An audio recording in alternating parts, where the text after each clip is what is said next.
There are 4 parts to marketing. The first is about branding and identity. And by the way, marketing and advertising are 2 different things, right? Marketing is about who you are and what you do and communicating that. And advertising is about getting that message out using a particular medium like internet or TV or radio, postcards or something like that. So that's what marketing, that's the difference between advertising and marketing. And everything you do these days is about marketing. The smell of your office, the way patients are greeted when they come into the office, the way your phone is answered, all of that sends a message to your patient base about who you are and what you do. And by the way, there's a great book on this. It's called Everything is Marketing. Has anyone read that? And I see a couple of nods. It's written by a guy by the name of Fred Joyal, who founded and chairs 1-800-DENTIST. And we have a national alliance with 1-800-DENTIST as well. And if you're interested in that book, you can go to his website called goaskfred.com. And in the promo code, if you type in the word fortune, he'll send it to you, I think just for the cost of shipping, $5. I highly recommend the book. It's a very good book. So branding and identity is the first part of this. So let's do just a quick little exercise here. If I say the word Volvo, what do you think about? Safety. I hear safety, right? If I say the word Walmart, what do you think about? Cheap. Yeah. Some may say too cheap. I don't know, but cheap. What if I say the word Apple? What do you think about? Computers. What else? Innovate. Sometimes people will say innovation or creativity, right? And Steve Jobs is very good about sending that message across. What if I say Kohl's? Clothes.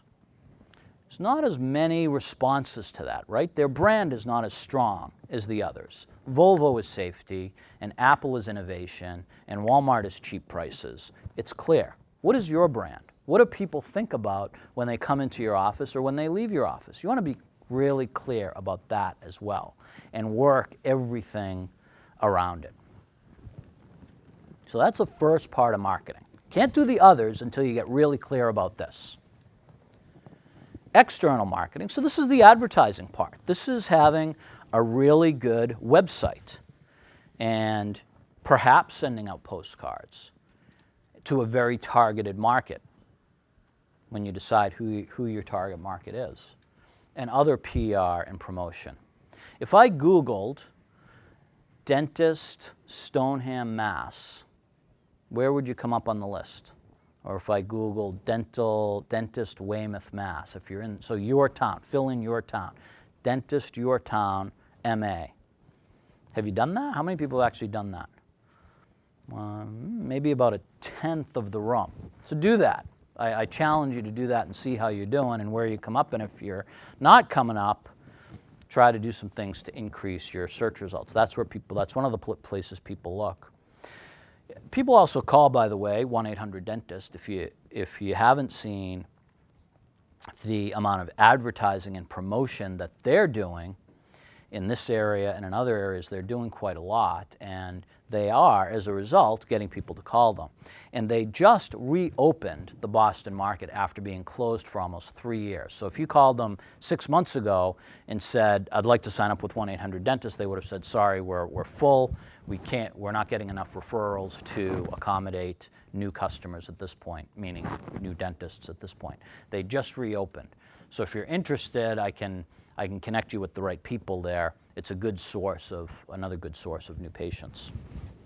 The next is internal marketing. So how are you treating this is about your current patients. What is your best referral source? Yeah, your current patients. How many people have a good system for asking their patients, the current patients, for new patients? Raise your hand if you do that. Well, again, about 1/10 of the room. So there's a big opportunity. What's the best time to ask for a new patient? When they leave. What else? When they have a compliment. I like it. So, for example, thank you for the compliment. We love compliments, and the best welcome. And the best compliment you could give us is to refer your family and friends.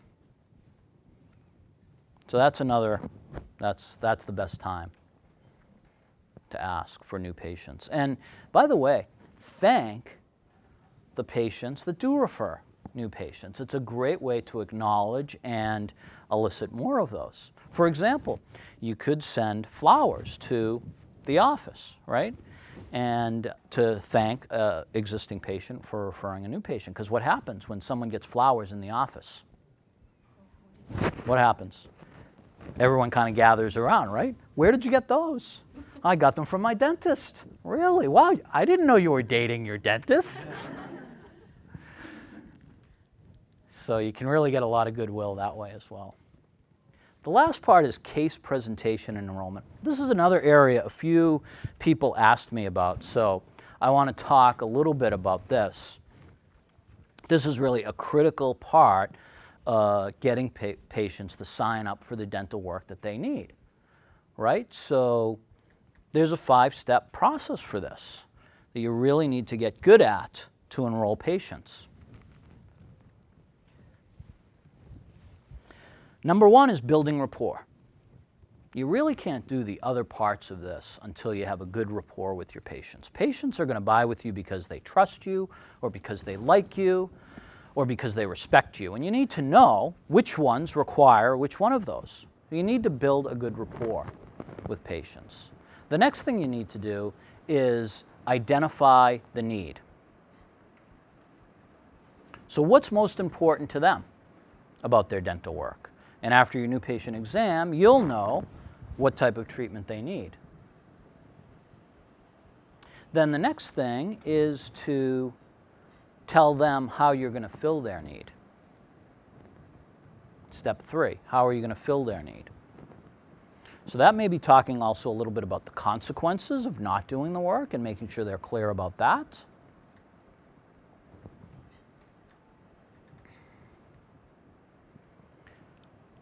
And then the next step is to get their commitment. And this is really important.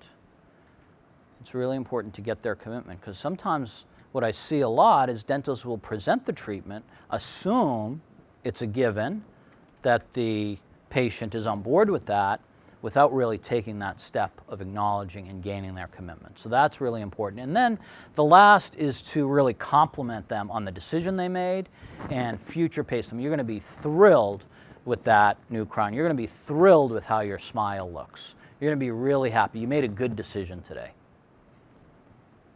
So those, at a very high level, are the case presentation and enrollment skills, the 4th component of marketing.